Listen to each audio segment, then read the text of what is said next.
Ladies and gentlemen, it's time for Throwback Thursdays.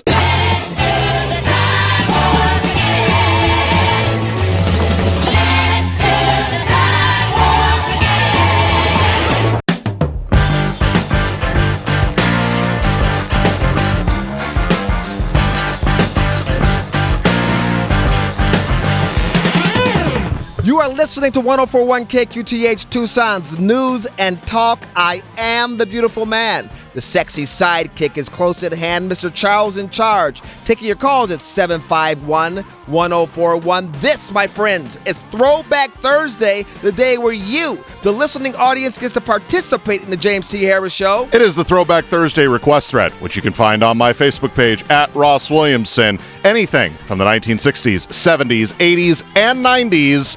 No FCC violations. That means no cuss words. Coming up this hour, Oingo Boingo, Cyndi Lauper, and the Talking Heads. We have our chief engineer of the James T. Harris Show, Ryan, on board because Ryan, my friends, has made it possible for us to be on Twitter and on YouTube at the same damn time. Still struggling with the social media fights, but we are elusive.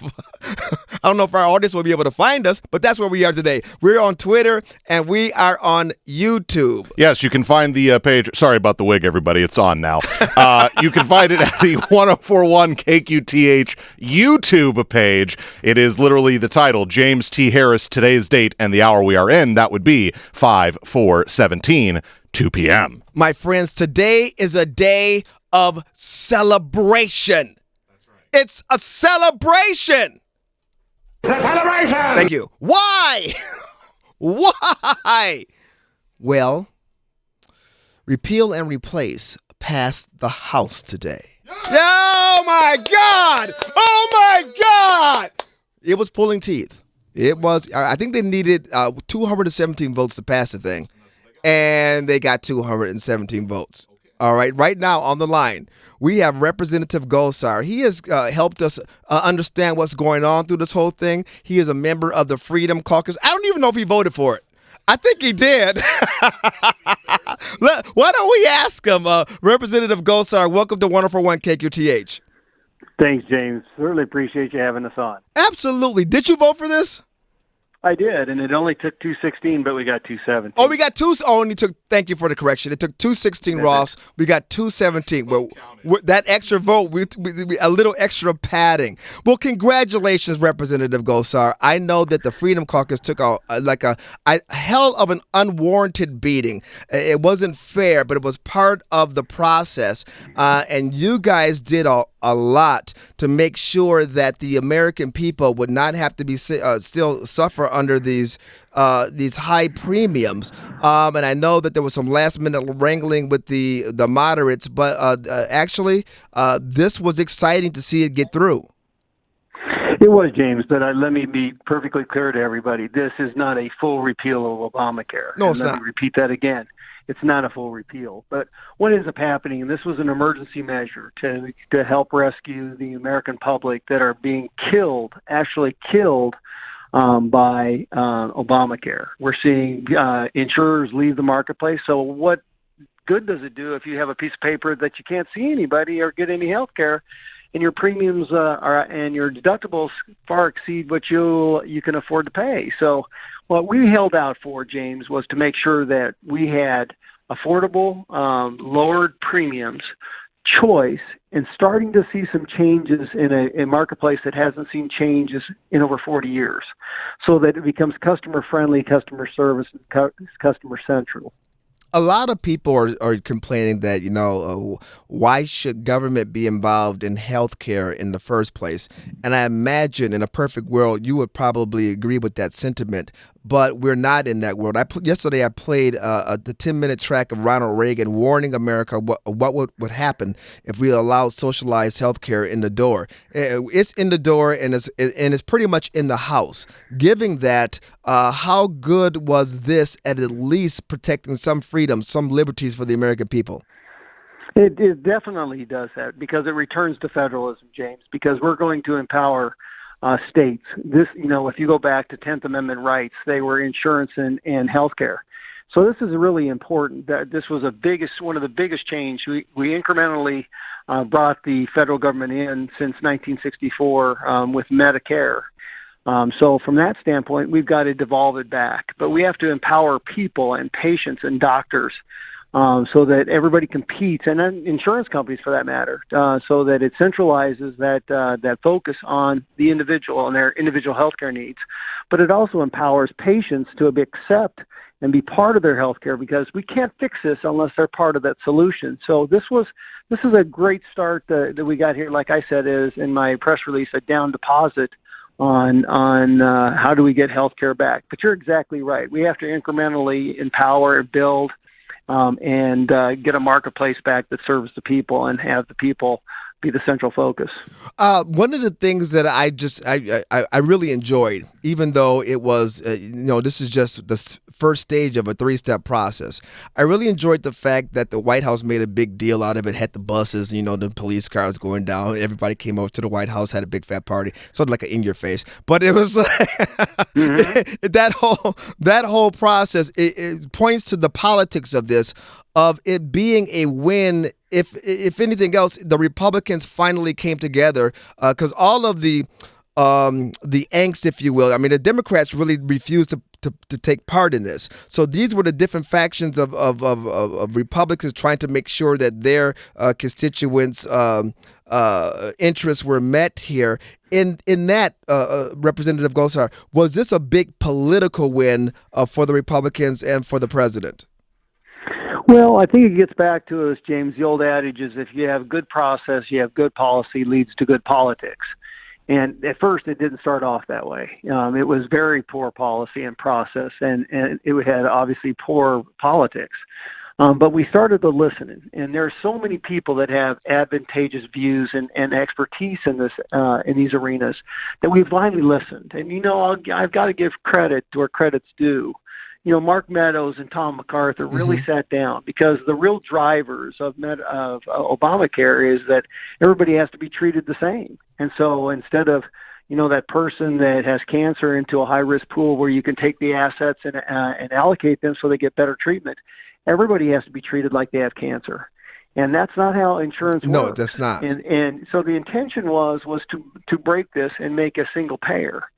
So what we've done is we've stopped that hemorrhaging. What this starts is that process now to rebuild, because as I told you earlier, one of the things that required me to get to a yes was also another bill that I actually got out of the House as a standalone that breaks up the insurance monopolies. They're void of Sherman and Clayton antitrust laws like all the rest of us. And it's high time that they start competing for us and putting new products out there based on customer service friendly type application. And now what we'll do, because of my vote here, is that we are guaranteed that we'll get a vote on the full Senate. Yes. Which no one's going to vote against that.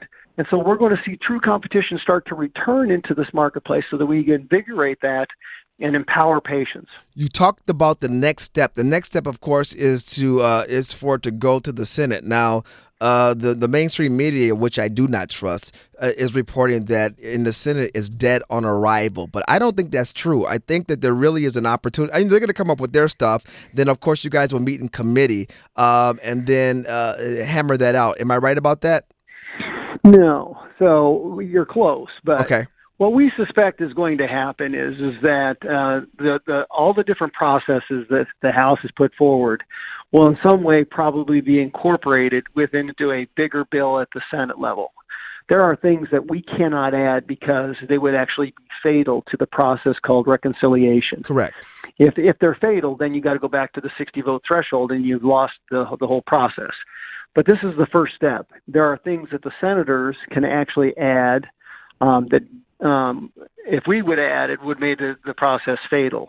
So I would suspect that what they will do is incorporate the majority of things that we've brought forward here, add some more, and then send it back.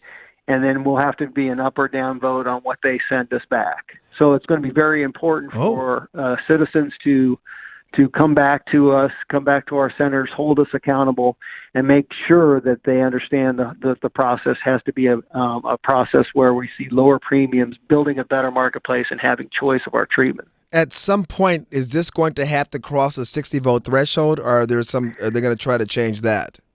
No. So, Or is as that what you meant by long as reconciliation? Yeah, reconciliation, we had to fulfill those rules. Now, Gotcha. it's over for us. We've sent that over. Right. So what we've sent only takes 51 votes. Now, they can add more, and it still fulfills their requirement of Okay. 51. So they can add it from their standpoints as what they call votorama or amendment processes, where they can add on to that still suffices under reconciliation without the 60-vote threshold. To give you another example, the bill that I passed for the breakup of the insurance monopolies, that would take 60 votes. It's a standalone bill, and hopefully they will take it up like the House did mine, take it up early, get it out, and what it does is it starts to empower people. Trust is not very good among the populations versus Congress. Trust is a series of promises kept. Why should they trust us? Mm-hmm, mm-hmm. But this is, first of all, I think we're talking to Representative Paul Gosar, and I thank you for coming on and explaining this sausage making process. So correct me if I'm wrong, because you just did it a minute ago. Correct me if I'm wrong, but isn't this how the Democrats got Obamacare done in the first place through reconciliation? There was an up and down vote in the Senate? It was 51 votes, so you didn't go through the 60 vote threshold, and there was even more into that aspect. There was the origination clause. It was pasted on by the Senate onto a bill that came from the House that was associated with veterans and housing predicaments, which is not germane to the issue. And that was why part of that clause is working its way through the courts, whether it even sufficed to being legal. And what they did is they stripped the whole bill because at least had some revenue to it. It just wasn't germane. And they pasted on Obamacare, and it was sent back over where the House could not amend it and just pass it forward as is. See, now, when I put this conversation we're having right now together with the conversations we had in the past, I mean, I'm really grateful that you are giving us the time to really understand how this process works. Basically, what we're doing is, the Freedom Caucus wanted to make sure that these things were in place. Because if they are in place when they get sent up to the Senate, it's not like they're going to remove them. They may add their little pieces to this, but then in that way, all you're going to need is 51 votes to put it in process, or put it in action. And then what Speaker Ryan was talking about with Tom Price, I guess he'll go in there into the innards of the machine and start ripping stuff out. Well, see, part of that is also not right. And, the Speaker came forward and told us that there were 3 buckets. What we could do in reconciliation through the legislative process. Second would be from Secretary Price, and then the third was a grab bag the Christmas tree that everybody wanted to participate in. Well, here's the truth. So what ends up happening, and I argued this with lawyers from the HHS, the Speaker's office, and the administration. The Secretary cannot, let me repeat, cannot change a statute or a law in the negative. They have to uphold the law. Otherwise, what happens is, lawsuits. Let me backtrack for a second. They can actually not enforce something, but they have to be on the affirmative because they're an upholder of the law. If they try to destroy the law, what ends up happening is the courts intercede on the Administrative Procedures Act, which requires them to intercede. So if we took an example of the original bill, what would have happened is we'd have passed that bill, premiums would have gone up, there would have been no choice. The Secretary of Health and Human Services would have tried to change the statute, and immediately the courts would have come to the rescue on behalf of the law, taking him to court. So it would have been a worse nightmare than Obamacare. That's why it was so figuratively appropriate that we stood our ground and said, listen, this is not a good bill. Right. We've got to make some changes to at least lower premiums, give people choice, and start rebuilding the marketplace. And then also empower states to look at Medicaid solutions that are very particular and personal to their states so that we can start getting back some of this accountability and 10th Amendment powers back to the states of accountability. Representative Gosar, thank you so very much for giving us some time this afternoon, and we're going to talk to you again about this so you can help us shepherd through the next piece of this. I value your voice here. Let me give you a website to go to. This Please will do. help some people give some examples. This is for the Foundation for Government Accountability. And if you go to their website, it will give you some impacts about how this actually works, because What we're doing is we're giving states the flexibility on what they call the essential health benefits, as we talked about last time, and some of the insurance mandates. What they have done is they've looked at the case study of age groups under the age of 19, the 20s, 30s, 40s, 50s, and 60s. And what would be the implication if each of the things were done? For example, it gives you the average cost of an ACA plan in each one of these divisions, 8 divisions. It then looks at the age requirement or ratios, and how you change from a 3-to-1 to a 5-to-1, how that changes. Then it also looks at another insurance mandate of what they call the 58th percentile, slightly less than a bronze plan, what they call the actuarial value. And then you'll actually see the state waivers of the EHB, and then you'll see the effects that you'll see on reducing the premiums by having the tax credits. To give you an example real up front, James, if you're 19 and under, the average plan was about $265 across the country on average. With all 4 of those being put into place, the individual would have a premium of 0. In the age group of 20s, the average was $339 under the ACA currently. Once again, with all those in place, getting a refundable tax credit at the very end, it would be basically 0 for in the age of the 20 age groups. Let's go to the age group that everybody was saying that the older people were going to be taking more hits. The average plan in somebody in the 60s is about $950 on the average per person.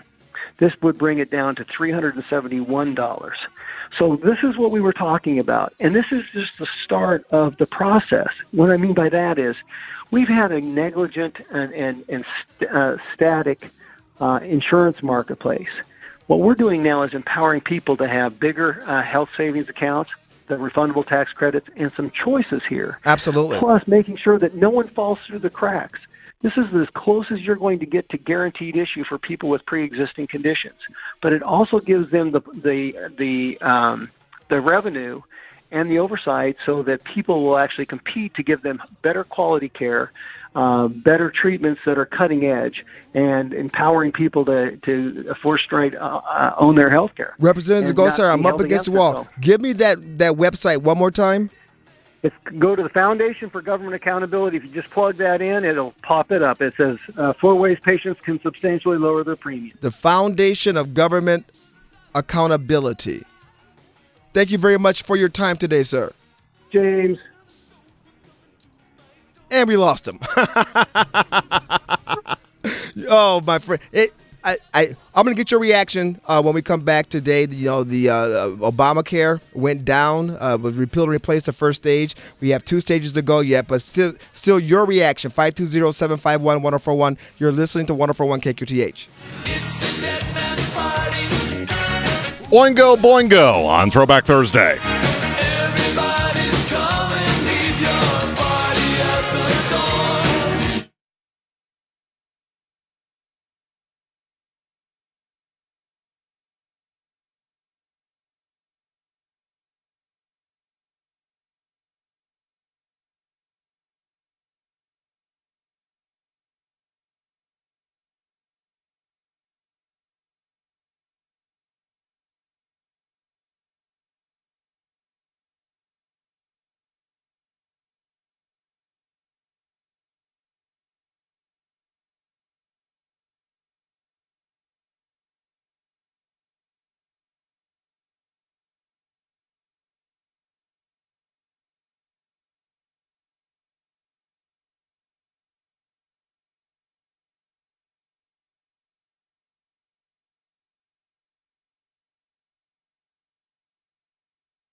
Cyndi Lauper on Throwback Thursday.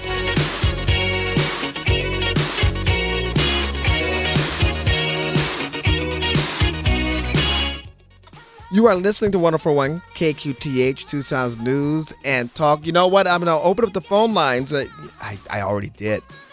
Nobody called. Maybe because my audience is savvy, because we went so long, we're about to go to another quick break. But I want you to respond to the news today that I want to do a temperature check. See what you think, how you feel. Should I go liberal? How you feel about the healthcare pair, the Obamacare going down. Well, did it go down in flames yet? No, it didn't go down. Was it? The embers are burning. The embers are burning. Yes, and I'm trying to stoke the flame. Repeal and replace went through the first hurdle today. The House. This was a third try, I believe, second or third try. If this would have gone down, you would have seen the liberals, you would have seen the Democrats gloating. I would have been getting more texts from my liberal friends saying, "No, can't you guys get your act together?" I didn't get a text today so far. As a matter of fact, I've seen that the Democrats are pretty upset. When we return, I want to get your temperature. And if I heard a lot of folks are still disgruntled, if that's the case, I'm going to help you out. 520-751-1041 is the telephone number. You are listening to 104.1 KQTH.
AC/DC on Throwback Thursday.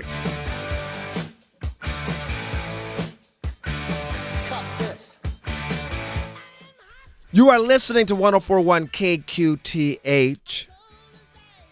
It's Royal Automotive's 40th anniversary. Join 104.1 KQTH at the Auto Mall next Thursday, May 11th, 10 till noon for special anniversary savings on all new Buicks and GMCs. Today in Washington, D.C., the House of Representatives, Republicans, passed the first stage of the repeal and replace bill.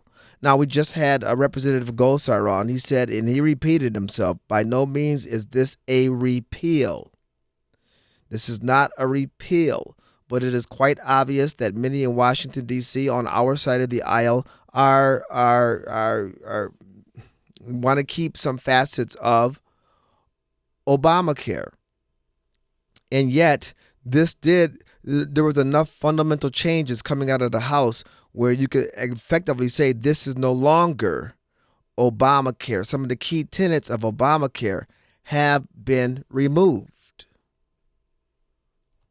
So there, and again, you know that this was a blow. This struck a blow to President Obama's legacy, former President Obama's legacy, and you know this struck a blow to the Democrats because today they're not happy. A few days ago, they were crowing, they were celebrating over their win, their perceived win with the omnibus bill. But today, there's no happiness in Democrat land. But what I'm finding surprising is that there's silence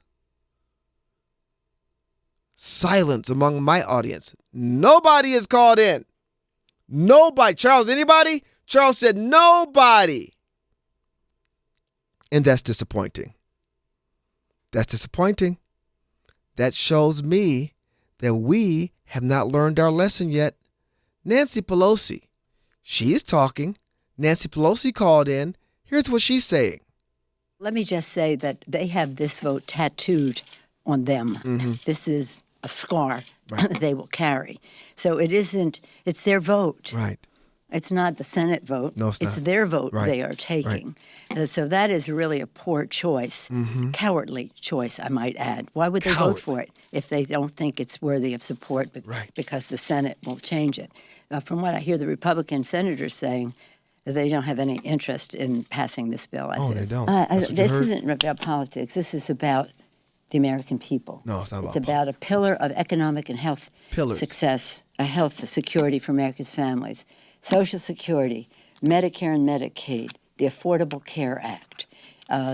For them to, in a very cavalier way, is really a stupid bill. Stupid! It is a bill of deconstruction of government. It's not a bill of saying we have a better way to do this. Oh, we did. They're saying we don't want to do this. Right.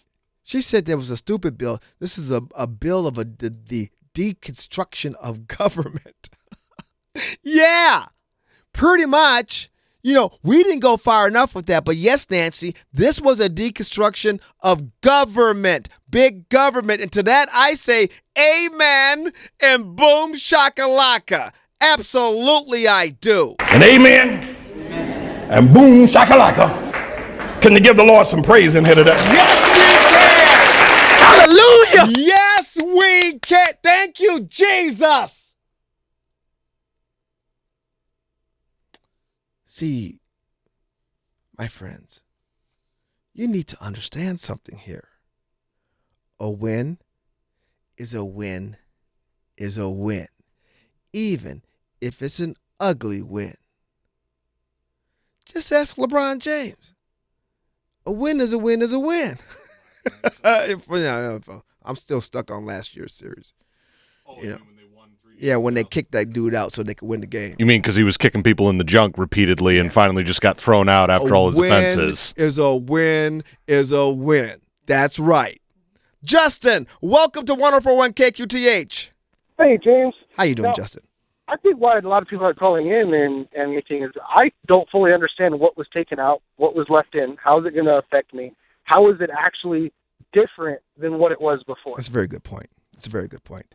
So I think that's maybe why a lot of us aren't calling in is we don't understand. I don't want to say it like that, but we don't understand exactly how is it going to affect me. You're very good. You raise a very good point, and that goes to the fact that unless you're a wonk, they didn't really sell this thing very well. Although, and the other, it goes to this, Justin. We're kind of tired of hearing them talking, aren't we? I played Paul Ryan the other day, and everybody checked out. Hey, Justin, were you aware of the fact that this bill that was just passed by Congress today defunds Obamacare? I'm sorry, defunds Planned Parenthood by like about 90%? No, I didn't know that. Yes, it does, Justin. That's awesome. Yes, that is awesome. it is awesome. I like that. Yeah, that's a great. See, and there's other little nuggets like that in this bill that actually, if the American people were completely aware of it, they would be happy. Now, there's still some messy stuff in here as well, stuff that I'm not pleased with.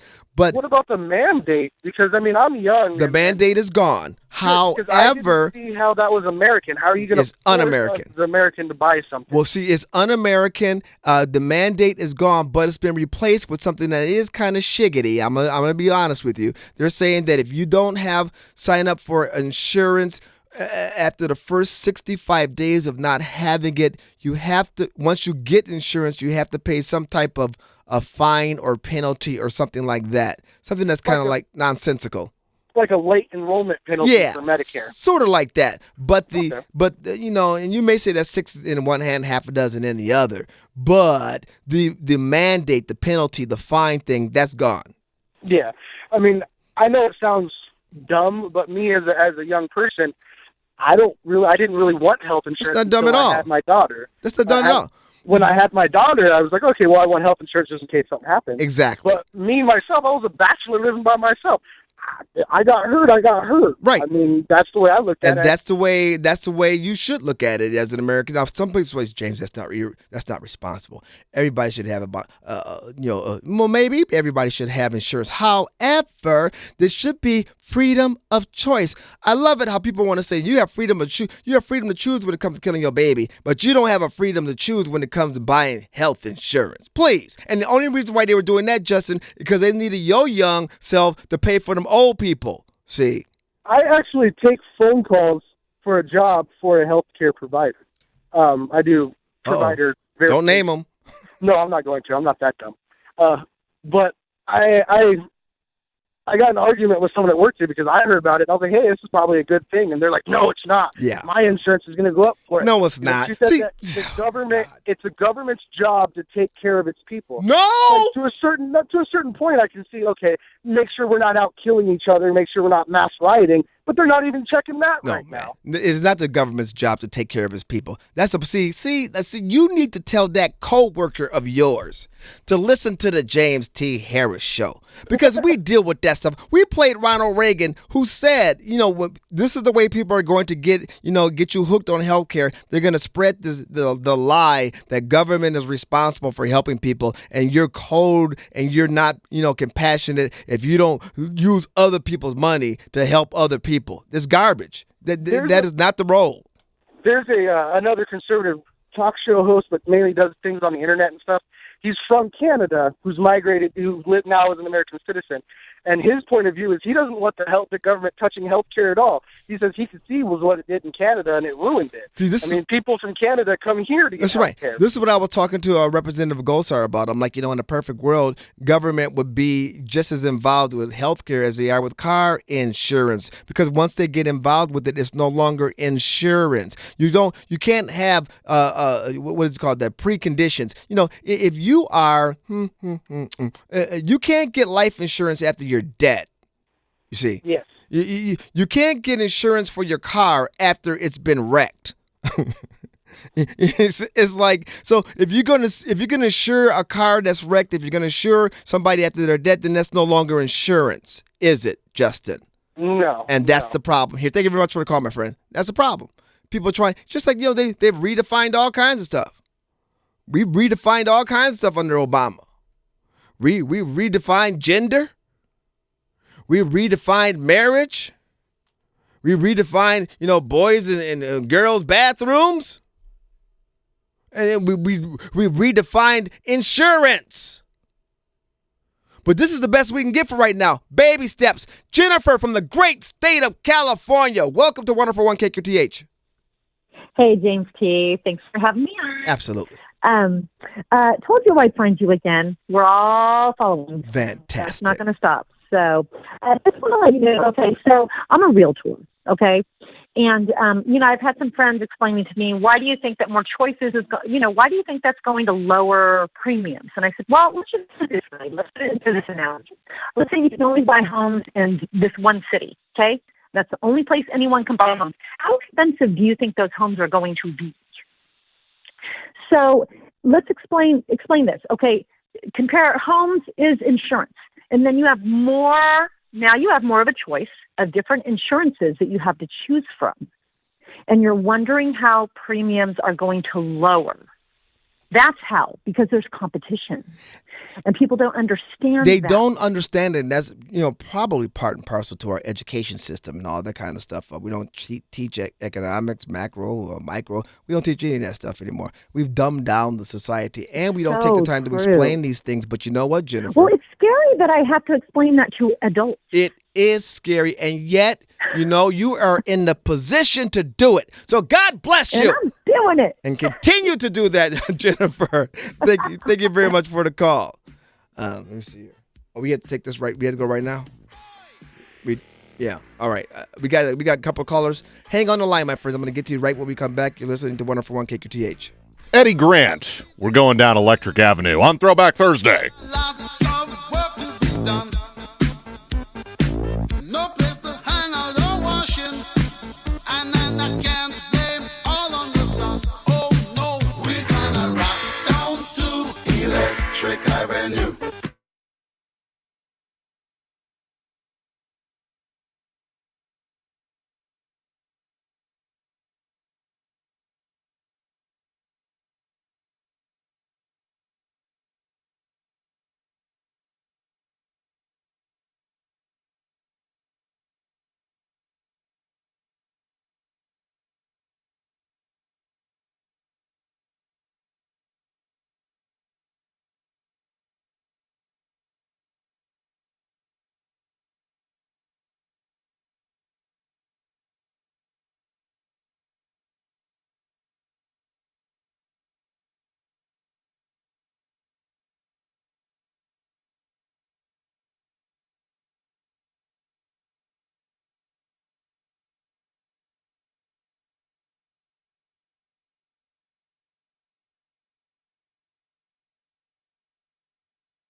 Mike and the Mechanics on Throwback Thursday.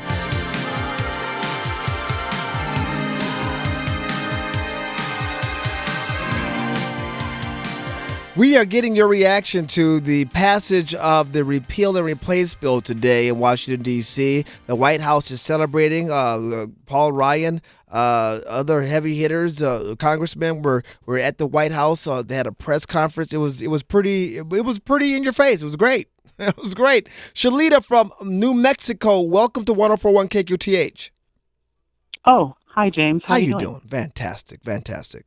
What do you think? This is a good start. Come on I think now. it's a good start. Yes. Mm-hmm. You know, I didn't like the fact that people were forced to buy health insurance. Correct. Or they have to pay a fine. That was crazy. Who ever heard of that? It is crazy. Unconstitutional. Right. But here's my thing. I mean, this is a good start, and I hope it gets to the Senate. But what are the insurance companies going to do? If they have to guarantee lower premiums, they're going to cut back their services. They're going to cut back the amount of money that they're going to pay out for certain procedures. This is true. Which, you know, they're going to cover their bottom line. However, the next thing is insurance agencies got to be, or industry has to be regulated some kind of way. No, wait. Before we jump to regulation, we miss a step here. Part of I think it's phase 3 of this plan is to reintroduce competition across state lines. Aha. Competition across state lines will before we start to have to jump into big time regulation, we can let them hammer it out, and that's going to bring the prices down as well. So they still hold a little sword over our heads. Well, because insurance companies can deny your claim. Well, see, now that's what that whole thing with the whole I forgot his name from Michigan wanted another $800 million, I don't know, into that fund for people with preconditions and that kind of stuff. Pre-existing conditions. Yeah, pre-existing conditions. Yes. So yeah, that fund's in there. So I'm not saying this is all going to be perfect because there were problems with the healthcare industry before Obama came along. Definitely. However, that's why people go to India for a health vacation. Right, India, Costa Rica. Yeah, exactly. That's why I go down to the border. I go into Nogales to get my drugs because they're cheap. Right. You're right. People go to India for surgery and stuff like that. This is true. Because it's like half price. This is true. Yeah. And so, but it's been, people were not going to India to get that type of surgery 10 years ago. No. They're going because of the impact, the negative impact that Obamacare had on on the medical industry and the insurance industry here. So what we're going to see is part of this plan, and I still think there's going to be far too much government involved in it. But Shalita, what we're going to see here is I don't know if you caught my conversation with Representative Gosar, who was part of the Freedom Caucus, who really held up for us to get some of these things in place. I think what we're going to see is a more freedom in this process once the free market is reintroduced. And he said it's going to take a little bit of time, but I think by the end of the president's first term, it should be in place. I hope so. I hope it works because, this Obamacare thing got me thrown out of Blue Cross Blue Shield because they closed up my plan. Not just they just you. Got rid of it. You've got people in Iowa now that don't have any choices anymore because of this Obamacare thing. That's how quickly it is imploding. It's crazy. It is crazy, but you know what? I think today is the beginning of at least the hemorrhaging stops, and I think that once the Senate gets a hold of it and they do their thing, we'll see what comes out of it next. I'm up against the wall, Shalita. Thank you very much for calling in today. Ladies and gentlemen, Shalita from New Mexico. You're listening to 104.1 KQTH. Hank Williams Jr. on Throwback Thursday.